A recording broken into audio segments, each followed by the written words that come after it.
Ang kwentong maririnig nyo ay ibinahagi ni Mia at hango ito sa kanyang naging totoong karanasan nung siya ay nagpunta sa Maynila. Pakinggan natin.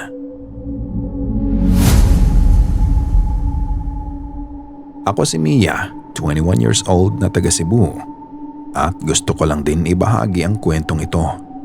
Isang tunay na pangyayari na naranasan namin ng mga kaibigan ko nang nagpunta kami sa Maynila.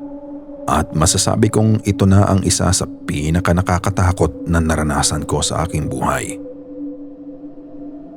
Bago pa man kami umalis at pumunta ng Maynila, naghanap na kami muna ng matutuluyan. Upang sa ganon, pagdating namin ay diretso na kami doon at hindi na mahirapan. Sakto naman na habang nagbubuk kami, nakakita kami ng matutuluyan sa Pasay. Doon sa may Pasay Avenue. Hindi siya hotel kundi isang condo unit na may 1 bedroom na kasya kaming 4. Nakuha namin siya sa halagang 2,300 pesos para sa 3 gabi. Ang halagang yon ay masasabi kong hindi kabigatan, gawa ng 4 kami at para din sa 3 gabi. Kumbaga, hindi ka nalugi. Kaya hindi na kami nagdalawang isip at napagkasunduan naming magkakaibigan na kunin o i-book na nga ang condo unit na iyon para sa 3 gabi naming pananatili sa Maynila. Pagkagaling nga namin sa airport ay dumiretso na kami doon sa na-book naming matutuluyan at dumating kami ng bandang 4:30 PM ng hapon doon sa unit. Maayos naman ang itsura ng unit na iyon, hindi naman luma at hindi rin napabayaan. Pero hindi rin maikakaila na pagpasok pa lang namin, may kakaiba na kaming naramdaman. Hindi namin maipaliwanag, pero parang mabigat yung hangin doon sa loob ng unit na yon. Alam niyo siguro yung pakiramdam na parang may nakatingin sa'yo kahit wala naman, ganun. Pero dahil nga pagod kami ay hindi namin pinansin yon at tumuloy lang kami sa loob. Pagod lang to, sabi ko sa sarili ko. Galing pa kasi kami sa mahabang biyahe mula sa Cebu. At pagkapasok nga namin sa loob ay inilapag na muna namin ang mga dala naming gamit. At matapos noon ay nagkanya-kanya kaming maghanap ng pwesto at mauupuan para makapagpahinga na rin. Dahil nga sa dala ng pagod ng mahabang biyahe. Nang makapag-settle na kami ay nagdesisyon kaming humiga. At kasama na rin dyan ang ugaling mag-scroll sa phone. Habang nag-scroll ay nagkukwentuhan din. Yung typical na gawain natin kapag nagre-relax kumbaga at kasama ang mga kaibigan. Maya-maya pa, habang nagpapahinga kami, nagulat kaming lahat nang may narinig kami. May sumigaw. At hindi lang yun isang simpleng sigaw. Talagang malakas na parang may humihingi ng tulong. Narinig niyo yun? Tanong ko sa mga kasama ko. Tumangulang silang lahat. 4 kaming nandun sa loob ng unit na yon. At pare-pareho naming narinig ang malakas na sigaw. Kaya napatayo kaming lahat at agad na lumabas ng unit para tignan kung ano ang nangyayari. Iniisip namin baka may nangyari sa labas o sa kabilang unit. At isa pang inakala namin ay may nag-aaway o may emergency. Kaya paglabas namin ay tumingin-tingin agad kami sa paligid. Pero wala. Wala kaming nakitang tao o bagay na maaaring naging sanhi ng ingay. Lalo na ng sigaw. Dahil tahimik ang hallway na parang walang nangyari. At doon na nga nagsimula ang kaba namin. At dahil nga wala naman kaming nakita, ay napagdesisyon na naming bumalik na kami sa loob ng unit. Kasama na rin ang pagod sa biyahe namin ay nakaramdam na rin kami ng gutom. Kaya umorder na lang kami ng pagkain gamit ang isang food delivery app. Pagkalipas nga ng halos kalahating oras ay dumating na rin ang inorder naming pagkain. At doon nga ay nagsimula na kaming kumain.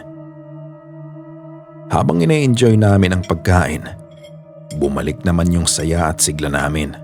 Halos nakalimutan na namin ang nangyari kani-kanina lang. Una dahil masarap ang pagkain.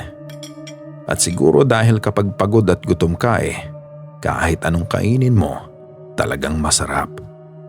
Habang kumakain kami ay nariyan din ang tawanan, kwentuhan na parang normal lang lahat.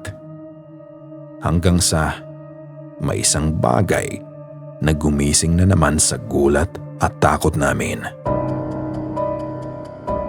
May dumaan na anino sa loob ng kwarto, hindi sa labas, kundi sa loob mismo. Napasigaw kaming lahat ng sabay-sabay. Ano yun? Tinignan namin kung saan dumaan. Dahil maaaring ang sanhi noon ay isang refleksyon ng ilaw na galing sa labas. Pero wala. Sarado ang bintana at kortina. Kaya imposibleng makapasok ang ilaw na galing sa labas. At wala rin kahit anong bagay na gumagalaw doon sa loob ng kwarto. Lalo nang walang tao doon dahil 4 lang kami ang nasa unit na yon at lahat kami ay kumakain nung nakita namin yung anino. Walang kahit ano. Ramdam na rin namin ng mga sandaling yun na mas bumigat ang presensya sa lugar. At dahil nga wala din kaming nakitang ibang ebidensya, tinapos na lang namin ang pagkain namin at nagdesisyon na ipagpatuloy ang pagpahinga dahil gumagabi na rin. Nagpalipas na lang ulit kami ng ilang sandali sa pamamagitan ng pagkukwentuhan habang nagpapababa kami ng kinain namin. Lumipas nga ang ilang oras at lumalim na ang gabi. Inabot na rin kami ng antok at kailangan na rin naming matulog. Kahit na may takot na nararamdaman pinilit pa rin naming matulog. Pero habang nakahiga kami, may isang bagay na naman na nagpatigil sa antok naming magkakaibigan. Help! They came in! Napabalikwas kaming pare-parehas. At ang lalong nagpalakas ng kabog ng dibdib namin sa pagkakataong ito ay ang sigaw na narinig namin. Iyon ay hindi naggaling sa labas. Hindi rin sa kabilang unit. Ito ay parang nasa loob ng kwarto namin. Magpatugtog na lang tayo, sabi ko. Para kahit papaano mawala yung ingay. At nagpatugtog nga kami para madistract ang mga sarili namin mula sa pagkagulat at takot na dulot ng sigaw na narinig namin. Lalong lumalim ang gabi at kailangan na naming matulog. Pinilit namin pero hindi kami nakatulog ng maayos ng gabi na yun. Kinabukasan, nagising kaming lahat ng mga bandang 8:30 ng umaga. Napagdesisyon na naming magkakaibigan na lumabas na lang para makapag-almusal. Paglabas naman namin ng unit, sa pagkakataong ito ay may mga tao kaming nakita sa kabilang unit. Dahil na rin sa kuryosidad namin ay hindi namin napigilan na magtanong sa kanila. Excuse me ate, may narinig po ba kayong sumisigaw kagabi? Tumingin sila sa amin bakas ang pagtataka sa mga mukha nila. Wala. Sagot nila. Nagkatinginan kaming 4. Diyan kayo nakastay? Tanong nila. Opo Sagot naman namin. Ay, ganun ba? Hindi niyo ba alam ang kwento ng unit na yan? Dagdag pa nila. Anong kwento po? Kinakabahan ako habang nagtatanong. Tumahimik sila sandali. Maya-maya pa, nagtanong ulit si ate sa amin. Ilang araw kayo dyan? 3 gabi po, sagot namin. Subalit nagulat kami sa sinagot sa amin ng babae. Nako, mabuti pa, umalis na kayo agad. Nanlamig kaming 4. Yung pakiramdam na lumalakas yung kabog ng dibdib mo at hindi ka mapakali. Siguro ay naging kapansin-pansin sa mukha namin ang pagtataka, takot at pagkagulat dahil sa mga sinabing yun ng babae. Mukhang nakita ni ate yung takot at pagtataka namin. Kaya naman ikinuwento niya ang nangyari doon sa unit na aming tinutuluyan. Ayon sa kanya, may babae raw na pinatay sa unit na yon. Isang 29 anyos na babae na nagtatrabaho sa isang malaking kasino sa Maynila. Nangyari ito noong 2015. At lumabas pa nga raw ito sa balita. Ayon sa balita, pinatay ang babae sa loob ng condo unit niya ng isang delivery boy sa pamamagitan ng pagsaksak sa kanya ng 70 beses na ikinamatay agad ng biktima.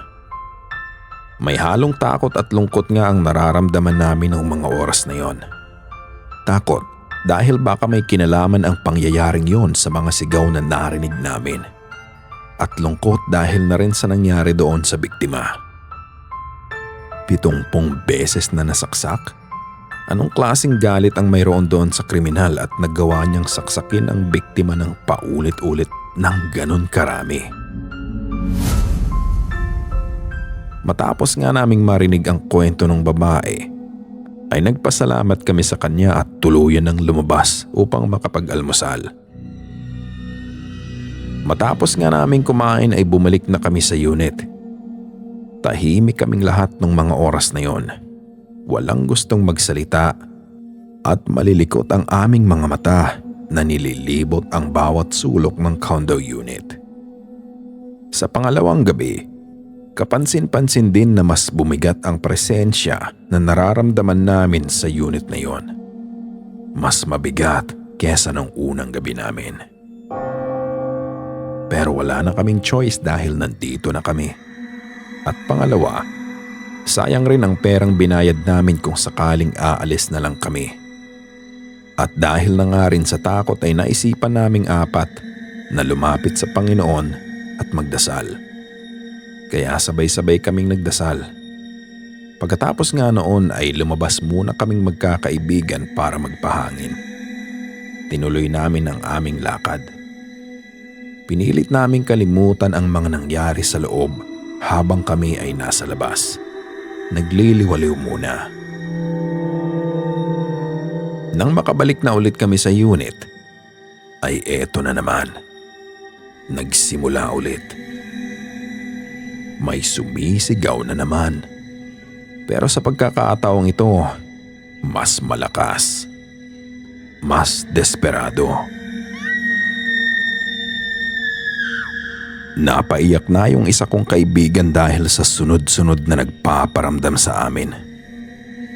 Simula nang pumasok kami dito sa unit na to, wala nang araw na hindi nagparamdam o may sigaw kaming naririnig. Kaya nagdasal ulit kami, paulit-ulit, para kahit papaano ay maibsan ang takot na nararamdaman namin.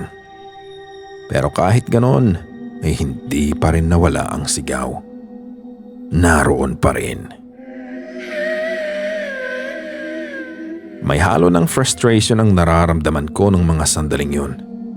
Dahil paulit-ulit na at naaawa na rin ako sa mga kasama ko dahil lahat kami ay kinikilabutan at natatakot na sa mga nangyayari. Pagod na tayo, sabi ko sa kanila. Matulog na lang tayo. At pumwesto na nga ako para humiga. Bukas aalis na rin tayo eh. Natatakot na rin talaga ako pero wala kaming lakas para mag-isip pa at pansinin ito. Kaya humiga na ako ng mga sandaling yon at ipinikit ko na ang mga mata ko.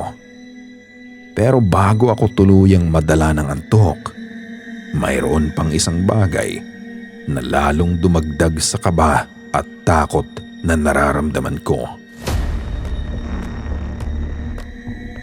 Napatingin ako sa salamin, doon sa gilid ng kama. At doon, nakita ko ang isang anino. Naaaninag ko pa rin ito dahil hindi namin tuluyang pinatay ang mga ilaw. Ang anino ay nakatayo sa likod ng mga kasama ko. Napansin kong hindi ito gumagalaw. Noong una, hindi ako sigurado kung anino ito ng tao dahil hindi nga gumagalaw. Pero maya-maya pa, dahan-dahang umangat ang ulo nito at tuluyan na nga itong naglaho. Napagdesisyonan kong hindi na sabihin sa mga kaibigan ko ang nakita kong yon para hindi na rin lalo pang dumagdag sa kaba at takot na nararamdaman nila. Pinikit ko na lang ang mga mata ko at pilit na itinago ang takot ko at naghintay na mag-umaga. Hindi rin ako sigurado kung nakatulog ang mga kasama ko. At kung nakatulog man kami, siguro ay putol-putol dahil nga hindi kami mapakali. Kinabukasan, mabilis naming inimpake ang mga gamit namin para umalis kami kaagad. Matapos nga namin mag-impake ay lumabas na kami ng unit at inisip naming sa labas na lang kami kumain dahil nagmamadali rin kaming makaalis na sa lugar na yon. Kaya umalis kami at hindi na kami lumingon. At kahit bayaran pa siguro kami, ay hindi na kami babalik doon sa unit na yon. Isa nga iyon sa talagang nakakakilabot na naranasan ko sa buhay. At hanggang ngayon, kapag naaalala ko yung mga gabing yon, naririnig ko pa rin ang mga salitang, "Help, they came in." At minsan, naiisip ko, di lang siguro kami ang nakarinig. Baka hinihintay niya pa rin na may makarinig sa kanya. Hanggang dito na nga lang, idol, at maraming salamat sa pagpaunlak na makapagbahagi ako ng kwento. Maraming salamat at sana nag-enjoy ang lahat ng nakapakinig. More powers na din sa channel mo. Hanggang sa muli, Mia.